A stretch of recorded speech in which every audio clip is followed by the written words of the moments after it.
And coming up on this episode of the Marty Mariner Show, well, yes, it's the second of our episodes of our grand final specials. Yes, episode 1 was yesterday. Make sure you go and check it out. We spoke to Adam Thompson, the acting CEO of the Central Coast Mariners. Great catching up with Adam, as well as a panel of legends that we managed to assemble in Marvel terms. Gabby Bowles, Mick Morley, and Sean Millicamp joined me. We talked everything from about the women this year, their team, how they went, the men's team, and what a special night it's going to be on Saturday night here in Gosford Town. I can't wait. They can't wait. Make sure you check out that episode first. It was an absolute cracker. If you thought the guest list last night was pretty decent, I think tonight's goes pretty good as well.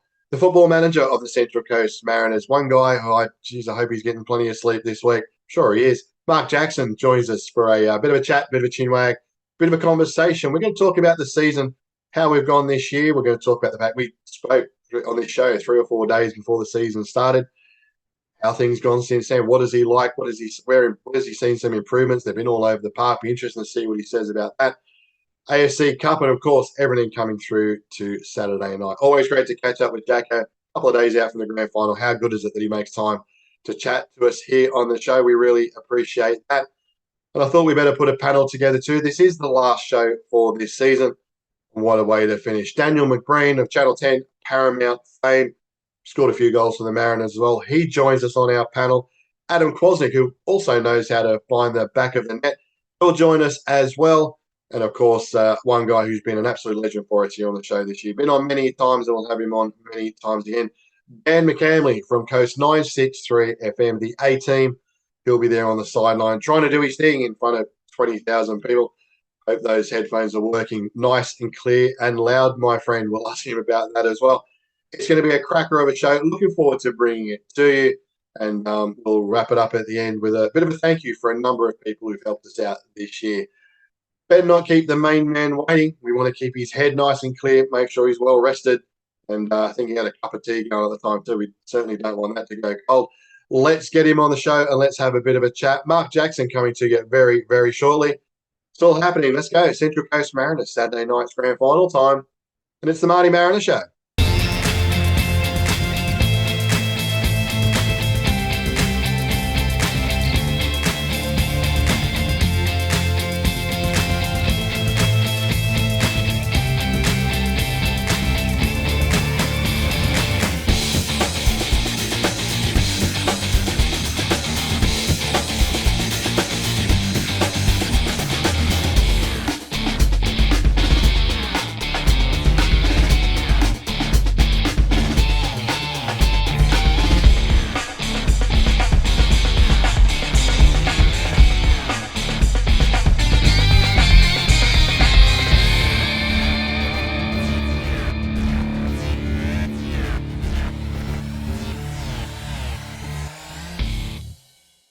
And welcome back to the Marty Mariner Show. And, well, there's been some important guests that we've been interviewing over this last couple of episodes.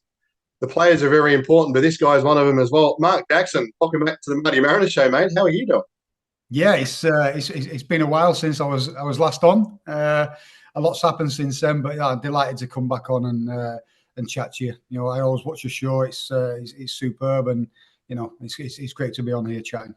Well, thanks, man. I really appreciate that. It's been a season that's been chock-a-block. It just seems to have flown past. Has it been like that for you? I mean, I guess with all the travel and games coming thick and fast, does it feel like it's flown past, or has it just been one of those journeys?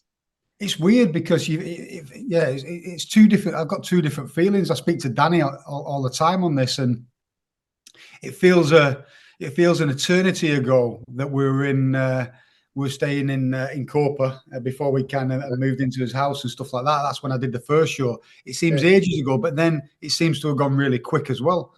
It's a weird feeling, but there's been so much what's gone on in that time, and you know, once you're in the rhythm of it, you never really feel that, you know, you just kind of so focused on the games and stick into what we do, and game after game, and preparing for game, reviewing a game, preparing for a game, and it kind of, if you're not careful, it passes you by. And it's certainly there's a lot has happened, but yeah, I feel like it's gone quick. But then when I look back, I think that was a lifetime ago when we first chatted. But yes, it's strange. Yeah, it is a bit because I was the same. It was kind of the amount of football that's been played and the amount of frequent fly points you guys have been earning. It's just been crazy. I know you spoke in that first interview too about process, about putting in the process. That was the week before the first game. We went to Adelaide in that first game. You spoke about process, putting things in place. There's no doubt about it that the process that you've stuck by, nothing has changed, and that's led to the success that we've had this season. And I've even heard interviews this week. Nothing changes. It's a grand final, big game, but the process is there. We're doing what we do, right? Yeah. When you talk about processes, like change does happen within those processes. Of course it do, but because you're always planning what you want to do, you always review it, of course, and then you go and action it again. So we've learned a lot as we go along. Always, we had a clear plan of what we wanted to do and how we wanted to go about it, and within that, it's the ways of working. So when we talk about the process, it's the ways how we work. No matter what happens, whether it's a defeat or a win, we'll review the game in the same way. We'll look at the good stuff as always, and we'll look at the things where we can be better, and that's kind of the process. And then from that, we evaluate it and we address it, and then we if we need to tweak something, we'll do it. If we need to focus on something different, we'll do that. So although the kind of rhythm the same with the processes, there's a lot of change and adaptation within that, because you're learning all the time. And no more so than traveling away and the long trips in the AFC Cup. You have to think, what worked last time for us? Was that good? Do we need to adapt it? Do we need to change it? What can we do differently to get us in a better position? Yeah. So everything stays the same, but within that, there's always room to develop and get better. And to change too. And I've spoken to a few of the boys about it as well. That those early rounds of the AFC Cup, I mean, a bit of travel and all that involved too. Maybe some of the quality wasn't there that we play week to week, but you still got to go and win those games. Was that a godsend, as in to play those kind of teams to give a bit of time for development? Did you see it that way as well?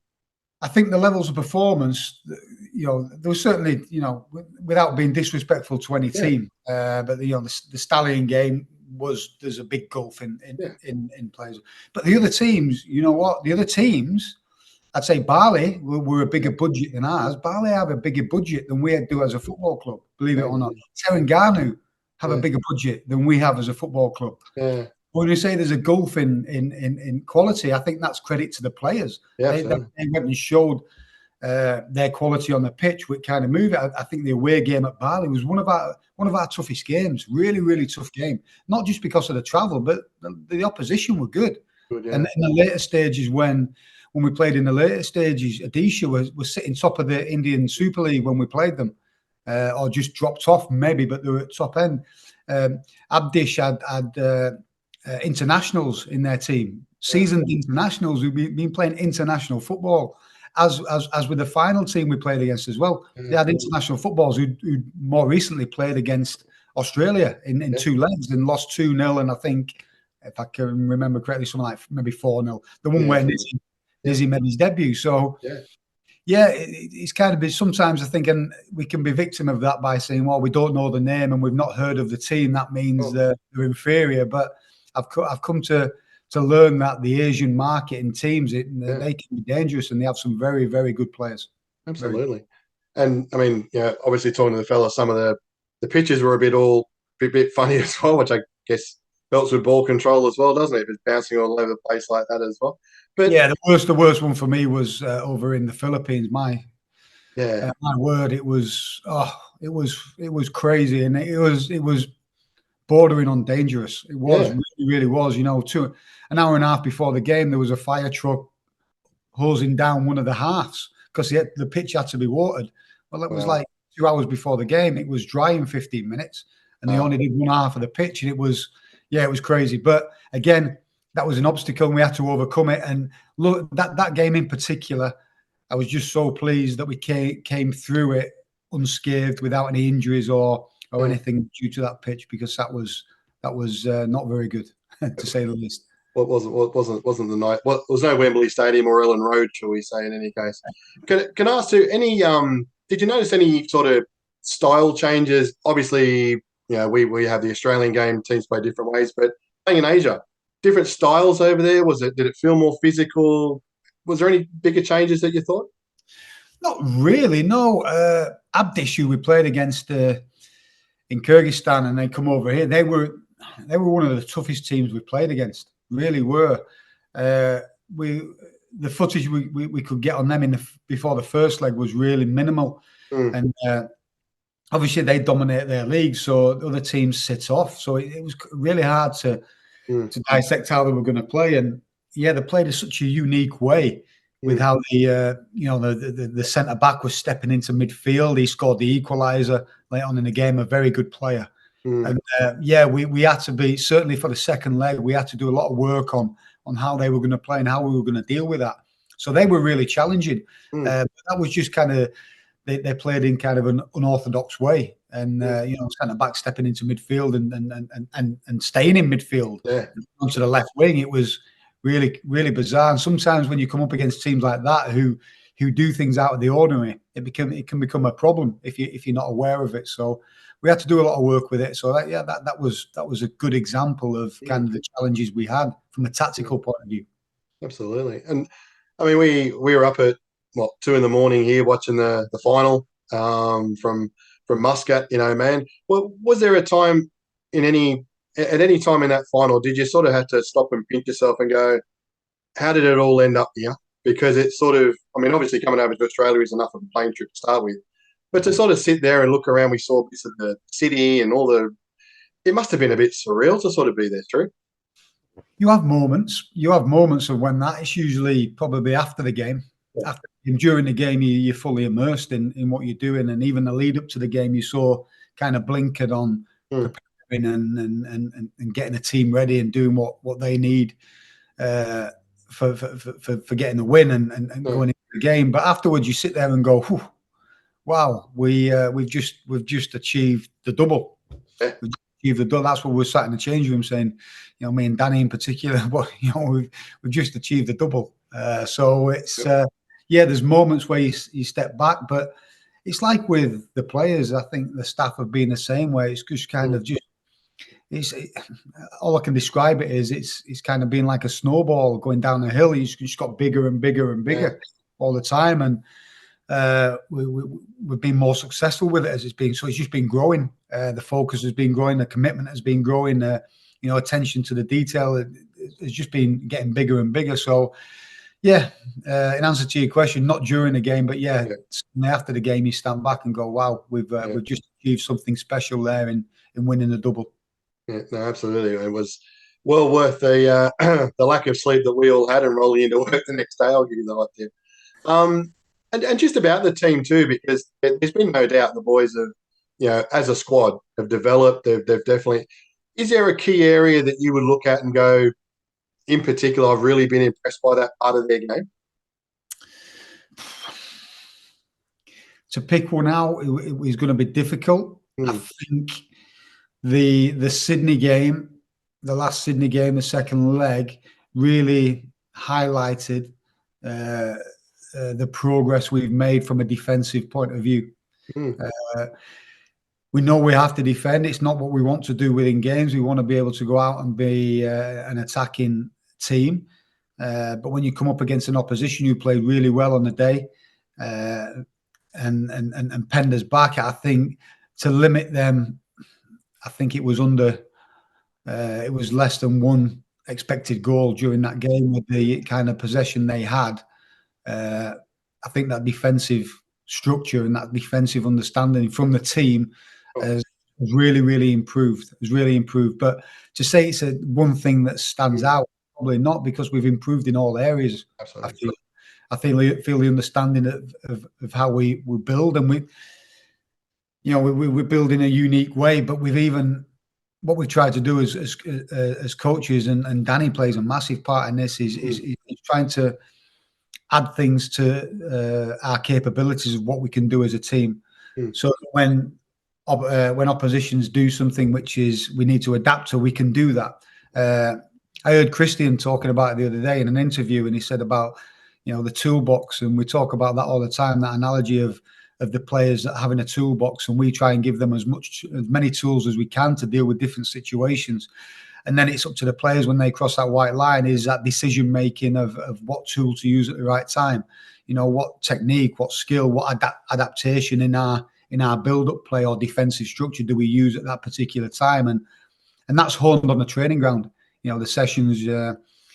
Danny spends a lot of time looking into the sessions and reviewing the sessions and putting together what we want the team to achieve. So, yeah, it's hard to pinpoint one, but a defensive structure has been good. But we've been, pleased with all aspects of our play and how we've progressed and how the players have really bought into what we want to do. And we've still got a long way to go. We still say that we've got a long way to go. I know the season's coming to an end, but even next season we can develop further for sure.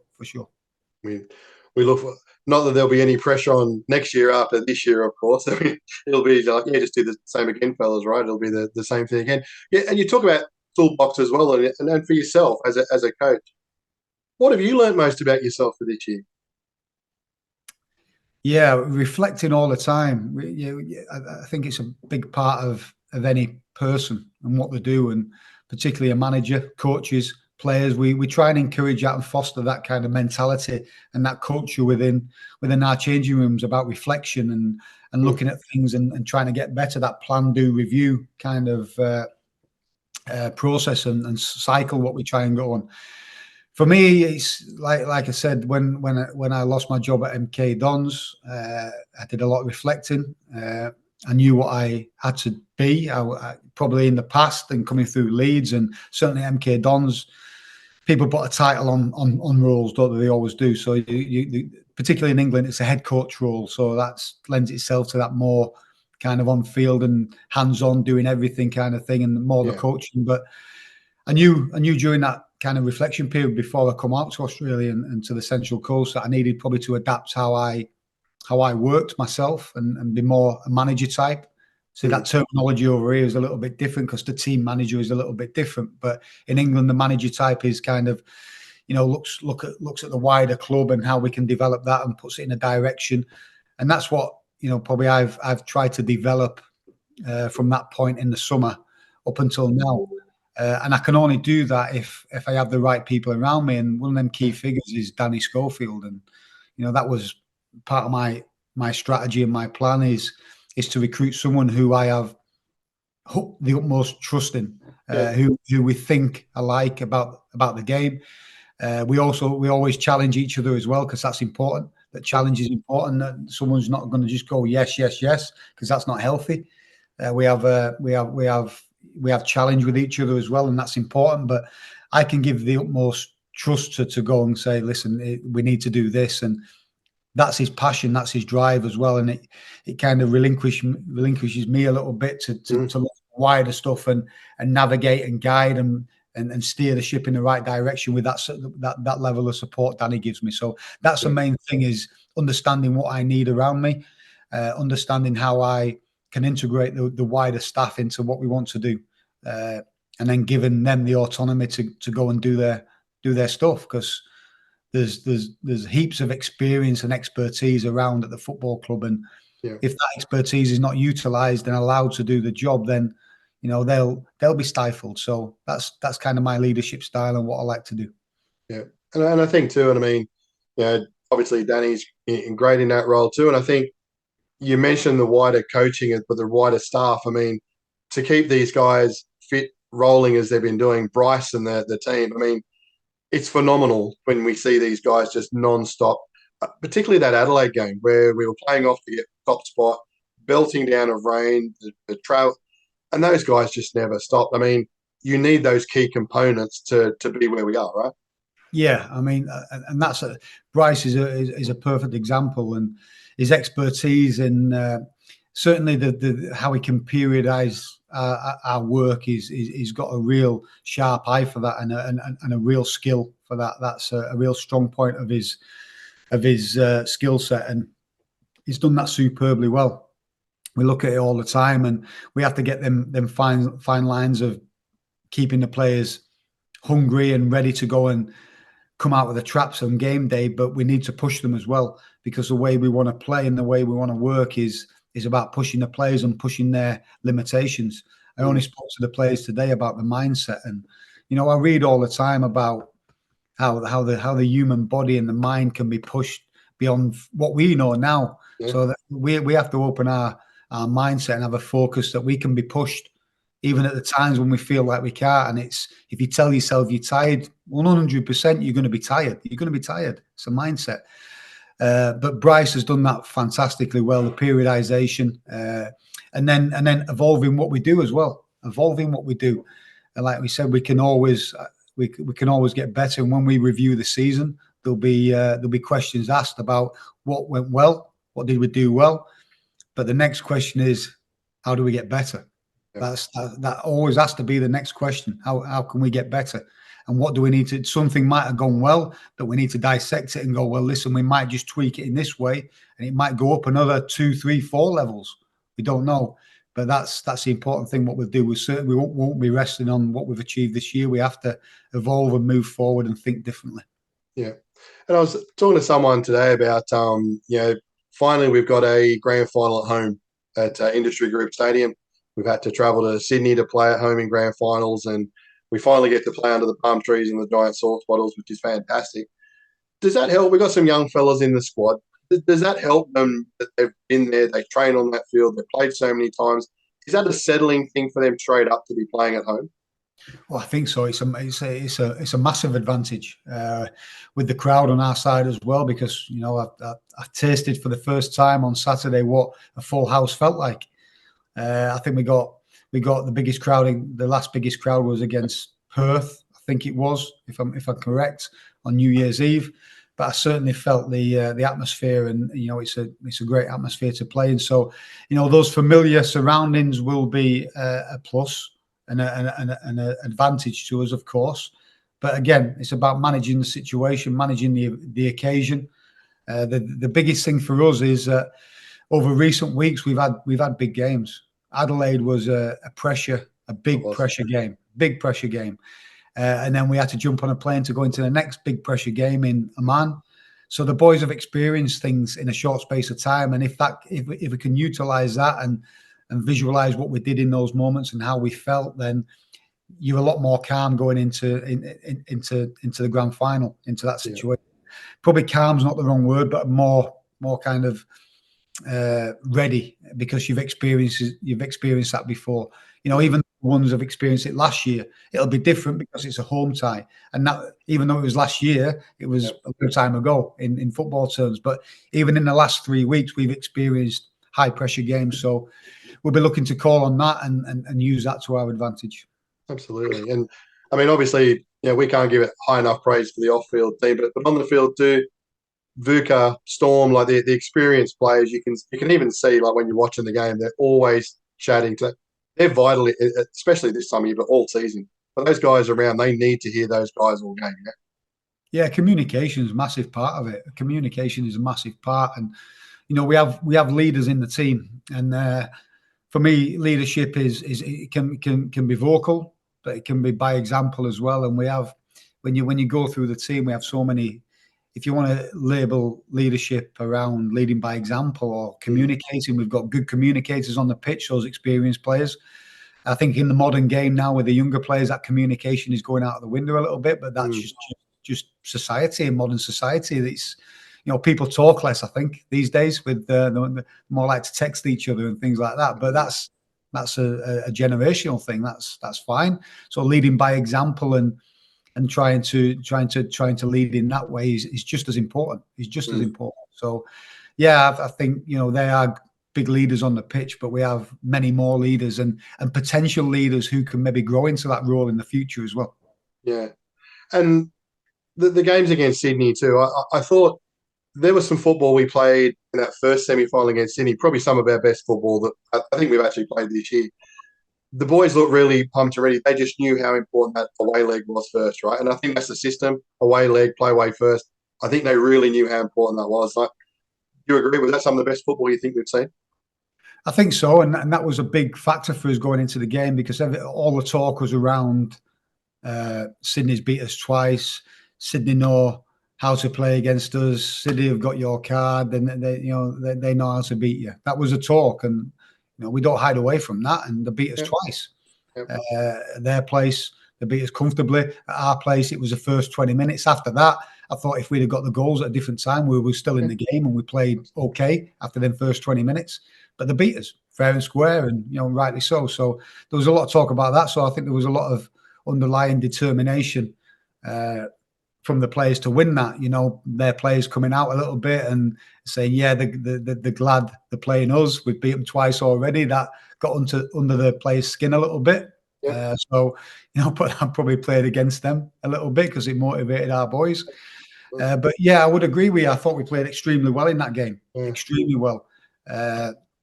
And then we had to win a different way back at our place, and that's okay. That's okay, because I said before, I said if we'd have gone out in that second leg and we would have played football, and we played football obviously, but played like we did in the first leg, and maybe got on the ball a little bit more and created chances and missed them and got 2-0. I know the first thing people would have been saying was, that's not finals football. You have to win in finals football, because people were telling me that all the time. I've not played in finals football before, but I've got an idea. I've been in the game long enough to know what a playoff system is like. So I understand that. Yes, we have principles. Yes, we didn't go out and try and be defensive in the second leg. It's credit to Sydney. They were going for it. They were going for it. And, certain circumstances within that game didn't help us. But yeah, we won in a different way. But yeah, if we'd have done that and played well, they would have said, "Oh, that's not finals football. You have to win." Now we've gone out and won. I've heard some people going, "Well, you didn't play in that way," and stuff like that. Well, okay, you can never please everybody, but absolutely, certainly we have to play our game, and that's our focus all the time, about playing our game and trying to play the perfect game. Doesn't exist, but we always try and play that perfect game in defense and in attack, and work towards that.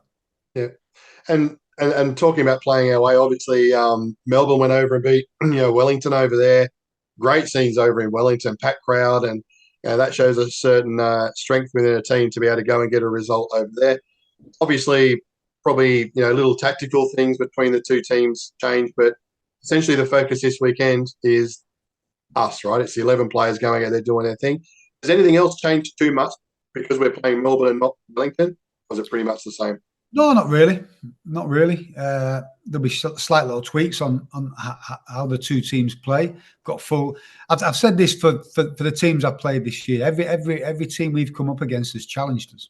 Every team.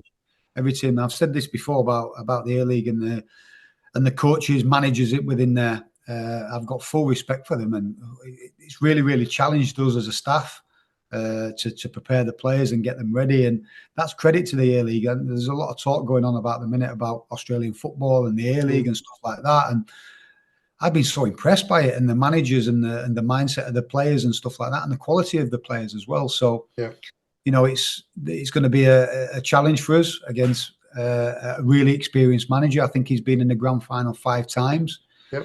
He's got some fantastic players there. He's got a team full of flair players as well. He's got some real flair on there. So, and he works to a structure as well. That's probably, he's had a lot more draws than he probably wanted this year. But they've always been in and around it. And the games we've had against them this season have been really, really close. So it's going to be a tough game for us. But we'll be ready. We're really ready to go. And I guess slightly off tack, Leeds playing Southampton on Sunday night. That'll be a massive game as well. I'm going to guess you'll be sitting up watching that one as well. Yeah, I'll be getting that. I've had so many people texting me for tickets. I'm in Australia now. I've got no influence over there anymore. I can get you a ticket for the grand. Oh no, probably can't get you a ticket for the grand final because they're hard to come by. But yeah, no, I'll be watching, and I'll be pleased because I've still got friends there. The staff have changed a lot, but I've got people who I work with there as well, and I know how big it is for the city for them to go up as well. It's massive for them to be playing Premier League football. Such a passionate club with a passionate fan base, and I've never seen so many Leeds fans over here as well. By the way, it's crazy. It's crazy. The Leeds fans are everywhere. I'd probably say the same about the Mariners now with the requests I'm getting for shirts and hoodies when I go back over. The Mariners kits will be prominent around the area I live anyway. Absolutely. You can never have enough Mariners shirts all over the world, especially at Ellen Road. How good would that be? We see a few at Wembley Stadium as well. Who knows? Mate, I know it's only a few days out from the grand final. I know you've been flat out. There's been obviously the on-field stuff, but the media stuff as well. Can't thank you enough for being accessible all year. Been great to chat to you most game days to at least wish you the best and stuff like that. Wishing you all the best for Saturday night. We're proud of all of you anyway, but we know you got one more left in you just yet. The job's not done, and be on Saturday night, hey. Yeah, we're looking forward to it, and just to say as well, I mean the event's going to be massive. I've heard today that there's going to be a screen outside as well. Absolutely. In the league's park as well, yep. which is fantastic, and credit to everybody at the club, the office staff to secure such an event in the city as well. It's fantastic, and I say it might never come round again. I hope it does, and I know the club will put on a fantastic event. I know the work. I've been in the office today, and I know the work everybody's going through and everybody's putting in. I always like to go in and see people up there, and it's we're working hard on the pitch, off the pitch there, but they're working just as hard as us as well because there's so much to do. So, listen, we're one club who will hopefully achieve this together. Absolutely, mate. Well, wishing you all the best. We'll catch you after for a celebratory beer. Here's hoping. Yeah, definitely, 100%. No worries, mate. You take care. Cheers, mate.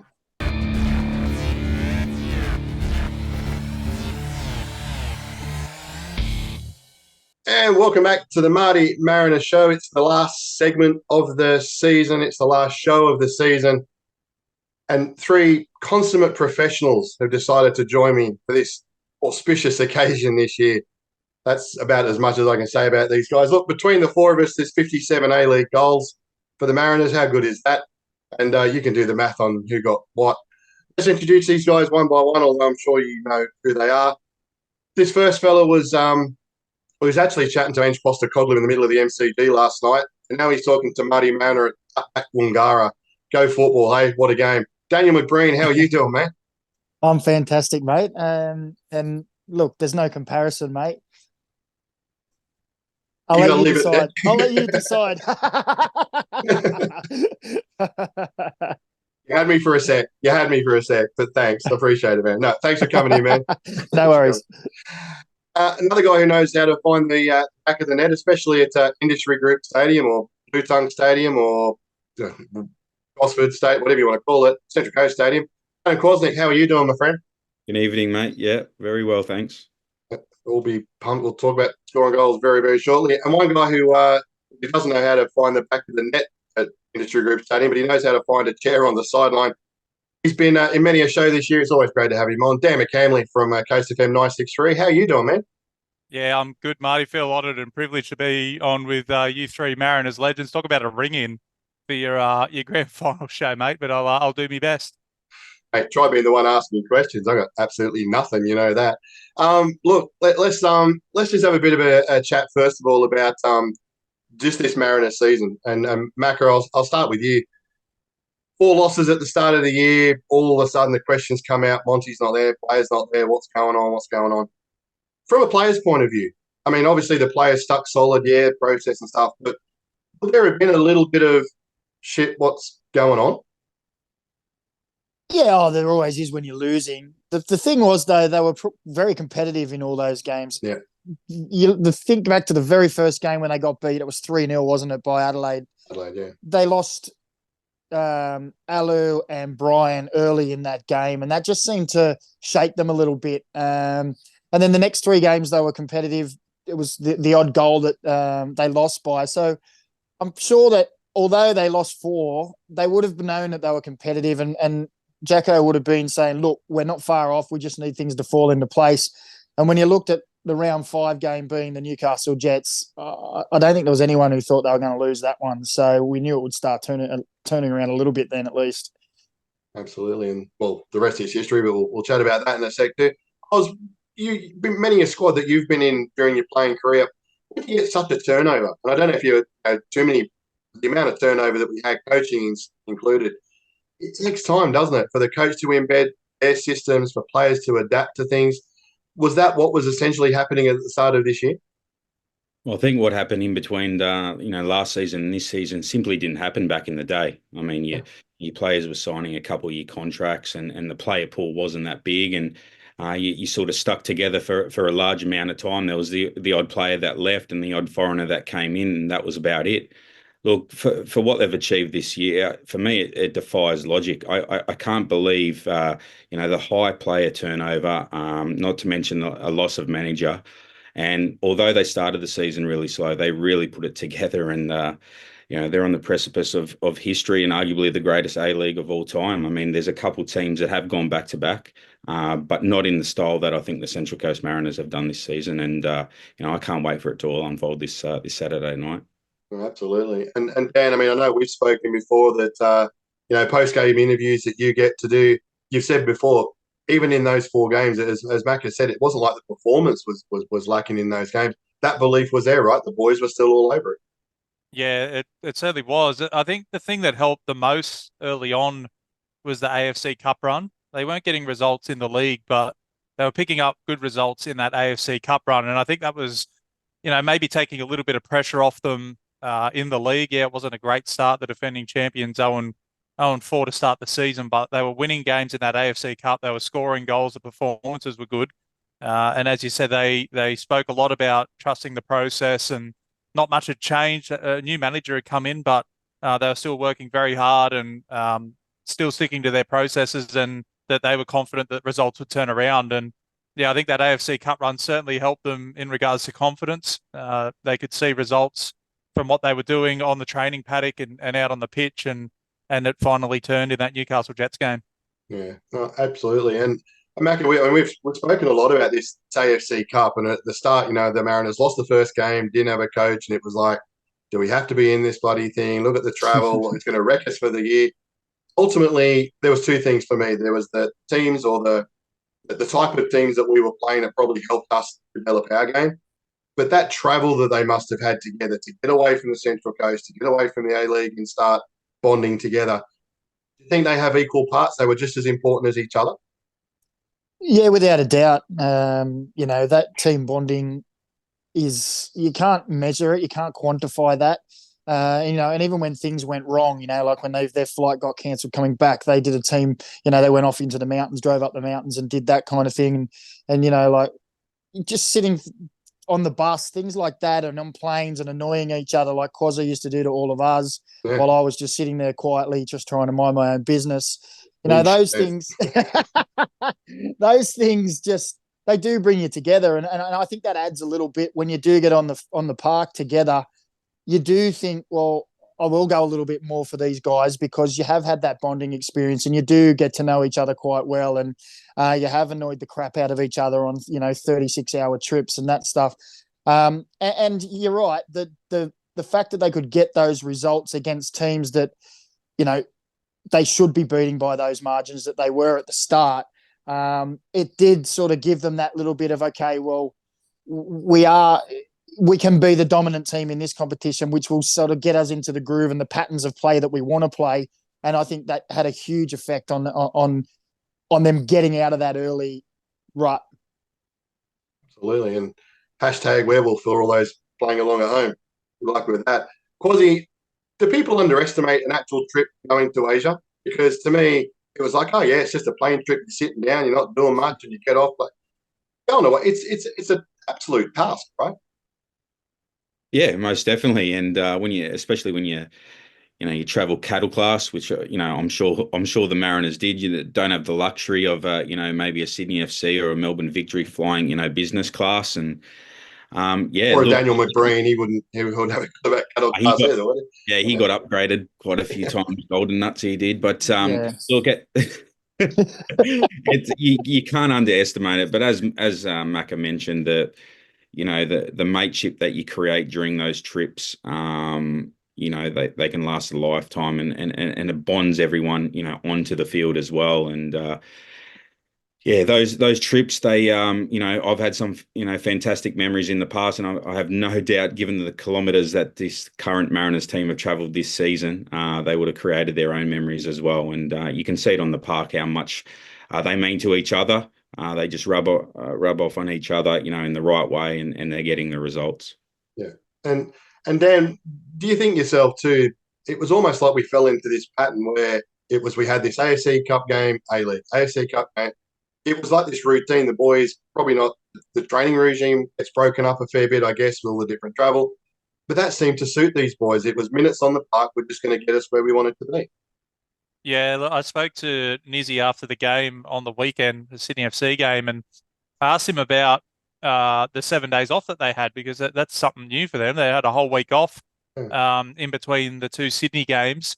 And he said Bryce absolutely flogged them on the Wednesday, and 10 or 15 minutes into that session, they were wondering why, and they asked him, and he said, well, I don't want you out of that routine that you've been in all year. You're right. They got into a routine where they were playing games, and look, you'd rather be playing than training, but the thing on top of that is the travel. The job that coaching staff have done, Bryce included, especially the conditioning staff, to get the players' bodies right to back up, game after game, and throw that travel on top. You're traveling massive distances, as you said, with your knees up around your ears, and to get off a plane and have 60 hours or so till the next game. You're traveling into different time zones. The job that they've done is phenomenal, and it was. I had to laugh when Izzy said that Bryce absolutely flogged them last Wednesday, and I'm sure that they haven't backed off this week. You've heard them say that nothing's changed this week in their schedule, so I'd expect that there would have been one, maybe two tough sessions this week to get themselves ready for the big game on Saturday night. Yeah, absolutely. I'm sure Jacko and I'm sure Bryce would have been itching to make them run even more, but I'm sure Jacko would have taken control there at some stage too. Macca, just with that as well, because I spoke to Mark Jackson last night, and he talked about in those games how there was barely any video of the opposition. They weren't exactly going blind, but trying to search all sorts of places, trying to find.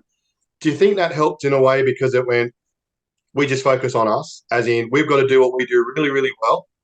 Whereas with A-League, I guess you're looking at opposition, their players and style, but here it's just all focus on us, right? Yeah, look, when the Mariners were first drawn in the AFC Cup, I remember speaking to Sean Mielecamp at the time, and I said, mate, because I'd played in that competition when I was in Hong Kong, and I said, you really have an opportunity here. At the very minimum, you should be making the final. And that's not to say that it's an easy run all the way through, but I just think that when I looked at the squad, that they should be the dominant team in every fixture. And it wasn't going to be an easy win to win the AFC Cup by any stretch of the imagination. But I do think when you are the dominant team and you have the squad that, you can set the parameters of how the games work, then obviously I think that, again, played into their A-League campaign as well. So it gave them that confidence. They got able to work, because there were so many games early in the season. They got to work on the style and the way they change their patterns. When they go from a back four into a back three, and they get that box midfield going when they do have the ball. So it gave them chances to work on those things, which I think really made it better for them as the season went on, because they really understood their structures, they really understood their movement, and they had the confidence that they could go out there and do that in that competition. Yeah. And do you think too, Quaz, because even though we were playing in the Asia, but different countries played slightly different games. Was it throwing up scenarios to us there that have held us in great stead, because there were some teams who tried to counterattack, there were teams that tried to sit back and defend.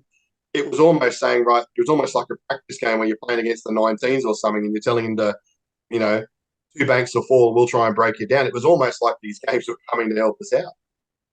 Yeah, most definitely. And Macca mentioned the opposition. You look at the teams they played and where they came from. I think it gave the Mariners a great deal of confidence, for the tough games, being the A-League campaign, and it's setting up well. It's easy to say that now in hindsight, given the fact all the travel and what have you, but they just grew and grew as that tournament went on, and as the A-League went on as well. I don't know what sort of streak they went on in terms of AFC and A-League games, in terms of not losing, but it was significant, and it set them up nicely. Absolutely. And Dan as well, I mean, as much as some of those early games were probably, a little easier, but as we went on in the tournament, we played some bloody tough teams. Like, it was almost like it was, definitely going up the levels all the way through, which again, I think significantly helped us in the A-League. Yeah, look, I think the toughest game was the MacArthur game down there in Campbelltown. Quality wise, I think that was a really tough test for them, and they got through that. The conditions in Kyrgyzstan were probably, and Bali as well. I think the Bali game, they went over there, got the job done, but stifling conditions, really hot.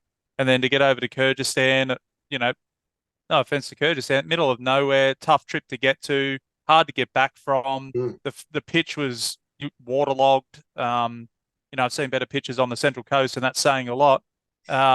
So, those conditions over there, they were probably the toughest that they had to face. But for mine, I think the MacArthur game down there in Campbelltown, where MacArthur hit the lead with not long to go, and to see them fight back and get the job done in extra time, I think that set them up well for the rest of that competition. Absolutely.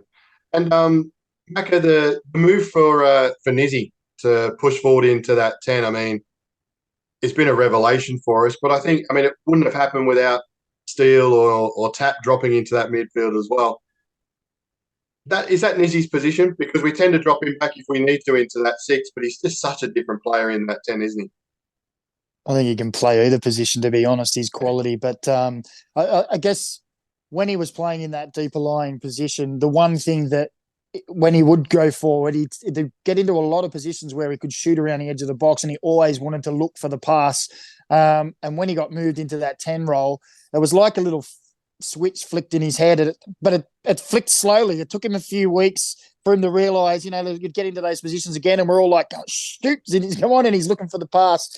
And then all of a sudden it just clicked, and he was like, oh yeah, I'm allowed to shoot. And he started, scoring goals. And obviously those little balls that he plays when he gets in between the lines, he's so good at also running at defending and the time at defenders, and the timing of when to release the pass. He's not too early, it's not too late, but his timing is just to suck that defender in and commit them and then release that pass. And he's done it time and time again. And I think he has flourished in that position.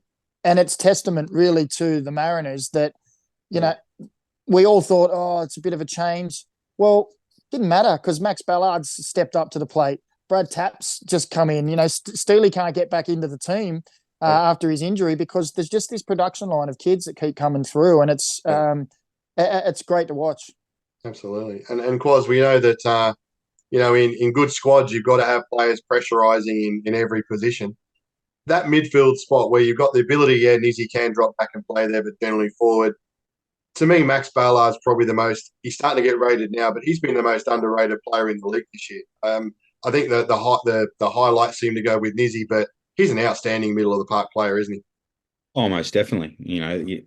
Ballard, Tap, Steele, Nisbet, they sort of, when they're either of them or all of them are playing, they're sort of, running the midfield, so to speak, in most games. I just love the freedom that, Mark Jackson and his coaching staff gives the players when they've got the ball. It seems like they're allowed to, if you're a wide player, so to speak, you're allowed to come inside. If you're a fullback, you're allowed to overlap. If you're, a holding midfielder, one can go, one can stay. There's just so much freedom there. But then when they flick the switch and lose possession, everyone's got a role to play defensively. And I mean, everyone's got a role to play. So it's just great that Mark Jackson's got them playing with a lot of freedom in possession, but they all have a role to play when they don't have the ball.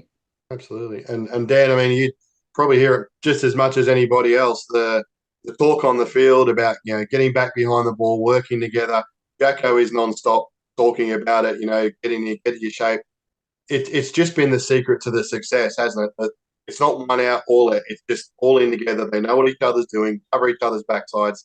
It just seems to work like clockwork. Well, if you think back to those early games, they had massive issues conceding in transition. They turned, especially in that Adelaide game, the first game, they were on the front foot in that game, and they would turn the ball over, and Adelaide would just go down the other end and score. And I remember asking them after about the third or fourth game, was it something that they were conscious of and working on? And they came back to me probably about a month later, and they'd come up with a bit of a game plan in regards to where they turn the ball over and how they turn it over. They wanted to finish every possession with a result, whether that be a shot or a corner or a free kick. And if it didn't end that way, then they were the ones that were going to give away that free kick and get behind the ball. So they really addressed that at the start of the year, and it's shown since that time that it hasn't been an issue since early on in the season. So that comes down to coaching for mine. Mark Jackson looked at that and thought, we've got an issue here. How are we going to sort it out? And that they certainly came up with a game plan to do that. Absolutely. And Macca, just looking at the predicted Mariners lineup, I guess, for the weekend. Does Jacko go with the same starting 11 again? He's been pretty consistent this last few games. Do you think he'll just go again? Do you think there's any surprises? No, I can't see any surprises. I spoke to Jacko probably about a month ago. I think it was a Newcastle game up here in Newcastle, and I said that, basically he had a pretty settled squad. The only one that he didn't seem to know himself surely which is the best one was the number 9 position. And I think, he turned it around and said, well, it's not knowing who we are. We've just got 3 good players in that position, so I can rotate them through. I can't see too many big changes. He's kept it pretty consistent where he can for the most of the year, and I can't imagine him springing any major surprises for the grand final when they've done what they've done this year and gone so well and gone from playing really great football to scrappy wins when they needed to digging in, and they've done it in every manner of way possible this season. So I don't think he would be wanting to change it up too much. Yeah, absolutely. And of course, we've seen it, particularly the last few games, that Alu Kual comes on early, first half, runs the defence ragged, chases everything down, and then Edo seems to come in that second half. Is that something, back in your day, you would have been expected to do all that yourself, right? That's just the... Whoa. Only going off what you tell me, mate. My memory's just terrible, right? Quasaldinho never pressed, mate. He rested at the back post waiting for us to get the ball to him. I'm sure I'll find a YouTube clip somewhere. Don't you worry, Quas. I'll catch you on this one. But that's got to be a good thing, though, for Jacko to know that not only has he got those guys performing, but Jim Reese on the sideline as well. And Dylan Wenzel-Halls hasn't even had a look in even on the bench this year. There's some players you can go on and change a game up front. Yeah, and I think Kual obviously, sets the tone for the majority of the match, putting himself about, and he offers a threat in behind.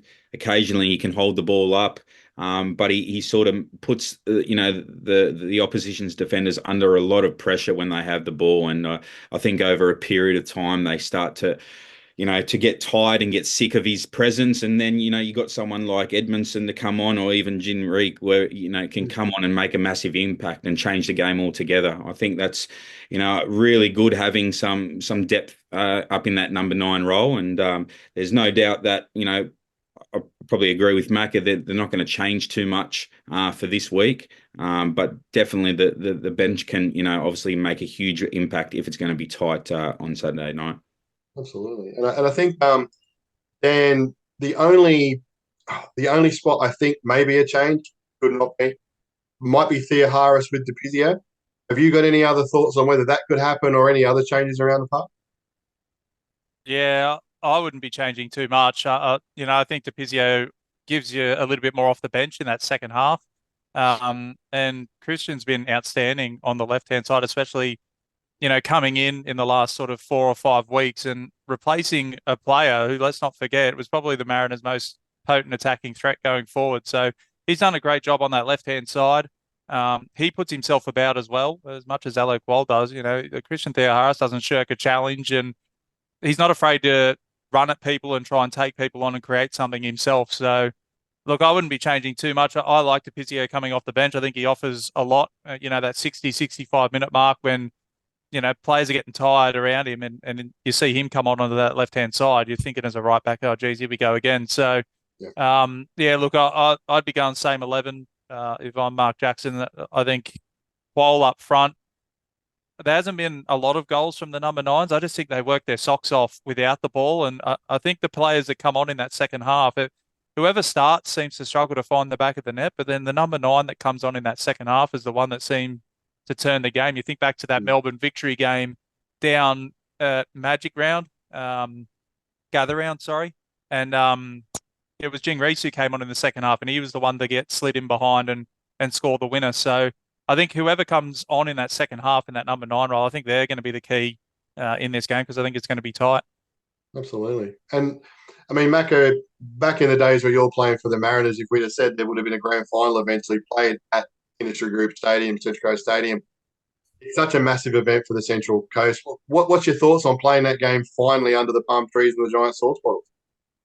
Well, you said it, finally. It should have happened a long, long time ago, even before I got there. Quaz will know a lot more about that than I will. But I've always been of the opinion that I really love the fact that we have this. This is an incentive that you can win the grand final. And I also think that if your stadium is good enough for the season, why isn't it good enough for a grand final? So it should have happened. This should have happened years ago. I think it was 16 years ago, Quaz, when you should have had the rights to do it. It's fantastic. And I don't care when people say, oh, but it's only 20,000. But so what? If the stadium's good enough and that's your stadium all year and you earn the right, then you host it. They're going to have a live side across the road for people who can't get in.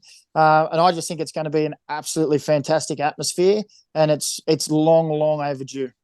Absolutely. Quaz, I'll just say the same thing to you. I mean, can you imagine playing a grand final in that place? I mean, I'm very biased. I think it's the best looking ground in the whole world. But can you imagine playing a grand final in that place? I mean, you've been there where it's been packed out. It's going to be absolutely rocking. Yeah, I think, there has been no grand finals, and I think there's been some amazing nights. And I think this Saturday night, hosting a grand final, it will be the night of all nights. And I'm hoping for a Mariners win just to really set the tone for the Central Coast and the rest of Saturday night. Just can't wait for it to all unfold. Absolutely. Big night of football. There's FA Cup, Scottish FA Cup. It's all happening over this weekend. And I had to remind Jacko, Leeds and Southampton on Sunday as well. So massive weekend of football. Dan, talking with Sean Millercamp, Gabby Bowles, Mick Morley yesterday about what this means for the community. You're very well interested in the community. You're talking over the radio most weekends. What does this mean for the Central Coast outside of football? What does this mean for the Central Coast? Oh, it's huge. I mean, the Mariners, over the last 19 seasons have put the Central Coast on the map, really. When you think about, we don't have any other sporting teams. We've got nothing else, really. We've got the Central Coast Mariners, and they've done such a good job in the community to be rewarded with a home grand final that, as the boys have said, should have happened a long time ago. I think it's the culmination of, 19 seasons that I don't think anybody really thought was possible back in the day. That when the club first started up, it was just, we've got a team in the A-League. And to see how successful the club's been on and off the pitch is a credit to everybody that's ever been involved with it. And to be rewarded with that grand final, and, the Central Coast is going to be under the bright lights Saturday night, on the 10 network, and people are going to be tuning in, watching that grand final. People from Melbourne, people, all over the world will tune into that game. So I know a lot of the bars and restaurants are booked out for lunches and all that sort of stuff pre-game. So good luck to any Melbourne Victory fans trying to get a feed or a beer before the game. You're going to have to probably try and stay in Central Coast Leagues Club overnight on Friday night to try and get a seat in there on Saturday morning. Good luck. It's going to be outstanding, mate. That live side across the road in the park is going to be huge, and you just hope at the end of it all that, the community is celebrating a grand final win. You think back to that Newcastle Jets grand final, and Melbourne Victory came up and spoiled the party. You just hope, and, the team's been playing well enough that they can get the job done, that's how the night finishes. Absolutely. Nice to get a little dig in there on the Newcastle Jets as well. What would be a Mariners show if we didn't do that as well? Just tell me quickly, Macca, what was colder, the Mariners at the Central Coast Stadium last weekend or the MCG last night? Mariners last week. Freezing. It was Baltic. It was crazy, wasn't it? Yeah, winter just decided to come in an hour before the game. It was so cold. I'm hoping it's not going to be that cold this weekend. But I don't think it'll matter if the boys get up. I don't even think we'll be touching the ground, let alone anything else. Exactly. I think Quaz said he'll go swimming in the waters if they win. I've heard that too. Quaz? I've heard that too. A la Australian Open, jump in the water with the trophy. Exactly. Very good. Straight to Terry. You heard it here first. The MartyMariner Show. You've heard that exclusive. Keep your eyes out for it. All right. It's that time of the night that no one likes when I'm going to ask for predictions, unless you're contractually not obliged to do so, Mr. McBreen, but you can do so at your own risk. Goal scorers this weekend, score this weekend. What's your predictions on how this game's going to go? Is this me first? Oh, why not? Okay. I actually think it's going to be a really tight one. Across the three games, there's an own goal really that separates them. Both of them have got great defence. Popper's renowned for, his defensive qualities in his teams. The Mariners this year have been the best defence in the league. And I think it's taken some late goals in, Jingrick scoring that late goal to get an equaliser early in the season. The first goal for me could be it. It could be 1-0. In saying that, I think if the Mariners were to go down, I think they always come home with a big, with a wet sail. So I think if they go down, we'll see more them coming in the last 20 minutes with the crowd getting behind them. But look, this is really hard to pick this one. And I'm going to go with the Mariners, and I think it's going to be by the odd goal. Absolutely. Quaz, what's your thoughts? Yeah, I think it will be tight, but I think the Mariners will be far superior towards the end of the game. Macca mentioned defence. I think defence wins titles, and I know it's a one-off game, but 12 clean sheets. There's a lot to like how they defend the Central Coast Mariners, and then there's so much to look forward to when they go forward with the ball. And look, I think there's going to be a goal off a set piece, so I'm going to tip Brian Kautek to get a goal. And then very late off the bench, I'm going to go Ryan Edmondson. Wow. Get on your sports bet account there, responsible, gambling and everything. Everyone will get a few dollars on that one. That'll be and add in the Quasi in the water feature as well. That's a few more dollars in there. Dan, your thoughts, my friend? I remember sitting here 12 months ago, Marty, and I remember having the same feelings as the boys just then, a tight game against a really good Melbourne City side, and, to be really close and it might go to penalties. Yeah. I'm going to go Mariners 3-0. Everything tells me that this is going to be a tight game. Everything tells me that, but I just think the way this team's played this season, the momentum that they've got, they scraped through against that Sydney FC side, but, they defended so well. I think they keep a clean sheet, and I think the Mariners, put a couple of goals away and start the party early at Central Coast Stadium. I will be all over that one. That will be absolutely for sure. I don't think it'll be a 6-1, but then again, we'll take it if it does. Dan, big weekend for you guys on the radio. Tell us all about it. The boys must be pumped and ready to go. Yeah, mate, on air from 6 p.m. So we're starting nice and early. Massive grand final preview show. So looking forward to that. Plenty of interviews and people joining us for a chat. Might try and find you in the crowd at some point again, Marty. So that'd be good if we can catch up. And huge afternoon and evening. As Danny said before, hopefully it's not as cold. I've just started to be able to feel my fingers after last weekend. So I found some winter gloves and some thermals. I might just pack them just in case. But yeah, huge afternoon on Coast FM. So, and really looking forward to it. Yeah, no, absolutely, mate. Try and find me. I'll promise I won't be 12 schooners under this time. I'll try and make a bit of sense, mate. Bit of sense. I might have predicted a 6-1 the way I was feeling just then. Quasi, where will we find you in the stadium, mate? The corporate boxes, the lounges, hobnobbing with the big guys, I'm sure. I hope to. Things in the pipeline, but we'll see what happens. I just, looking forward to taking the family out and hopefully witnessing history. So, can't wait for it to be Saturday and get down there early, get amongst it, and watch a great game of football, and hopefully the Central Coast Mariners get the result. Absolutely, mate. And a big shout out to Richard Peel. I know he'll be watching. He loves these shows, and give us a call, mate. You haven't contacted me yet. I want to get told again. Macca, Channel 10, Paramount, all happening for you guys. Coverage starts, I believe, at 7 o'clock this weekend. Yeah, 7 o'clock on Channel 10 and Paramount. I'll be out. If it's raining, I'll be out in the rain, working hard, while Quazza's up hobnobbing as he always does, prawn sandwiches for him. But I'll be working. I'll bringing my son down to the game as well. So he plays for the Jets, but I'm trying to get him hard to support the Mariners. He's fighting me hard, but I keep bringing him to these grand finals. If they keep winning, maybe I can persuade him to get the yellow and blue instead. And who knows, you might even get Alex Frost to see reason with a few VAR decisions if ever they happen that way too. But that's a totally different show as well, right? Fellas, thanks for joining us in the forum tonight. Hope you all have an absolute cracker of a weekend. Go the Mariners, and enjoy the night, boys. Cheers, Marty. Thanks, See ya. Marty.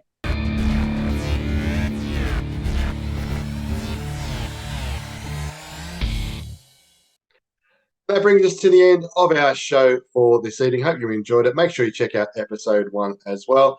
And look, I just want to wrap up by saying I just want to thank everyone for their support for the show this year. It's our last episode for the season. We'll be back at the beginning of the next season, I am sure, with some bigger and better content than we've ever had before. I think that's what you're supposed to say at the end of every season. A couple of people I'd really like to thank. I will make peace from the club, who cops all of my my emails and my text messages about players and availability and stuff like that. Been such a legend for me this year, Will. Thank you so much. Just all of the staff, Richard Peel and all of the staff there at the Central Coast Mariners, always been so supportive. Thank you. There wouldn't be a show if it wasn't for your support. And there definitely wouldn't be a show if it wasn't for the coaches, both Em and Mark, who've just been just fantastic this year, and all of the players of the men's team, the women's team. I talked to a lot of you during the week as well, and we make these things happen and get the okay from Will as well, which is fantastic. I just thank you so much for coming on. I mean, if it was me talking for half an hour by myself, we certainly wouldn't have lasted this long, and I don't think we would have got as many viewers. So thank you so much for that. Just for the locals who the local businesses, some we've given a shout out to on the show. Look, thanks so much for your help this year as well. Helping spreading the word, sharing the content around the place. There's a number of you, and I'd hate to miss out on anybody. So you know who you are. Thank you so much from the bottom of my heart. And a couple of guys in particular, Gabby Bowles, Mick Morley, and Carly Carmichael. You guys have been on the show a number of times. You have always been so supportive. Love you to bits. You're an absolute bunch of legends. Thank you for everything you've done. And as you saw tonight, Dan McCamley from Coast FM 963. He's always stuck his hand up to jump on the show, and he's great insight. Great to hear him on the show, and I'm sure we'll do that again in the future many, many times. So thanks to you too, mate. And for you guys who watch the shows, who listen to the shows, who are following me on YouTube, thanks for subscribing to the channel. It's still free. Don't be afraid to hit that button. It's down in that bottom corner there somewhere, I'm sure. Thank you so much for the likes, and everyone who listens through Spotify, iHeartRadio, Amazon Music, Apple Podcasts, everyone who's been listening. It just puts such a smile on my face every time we put out an episode and I see how many people have taken the time to download it, to watch it.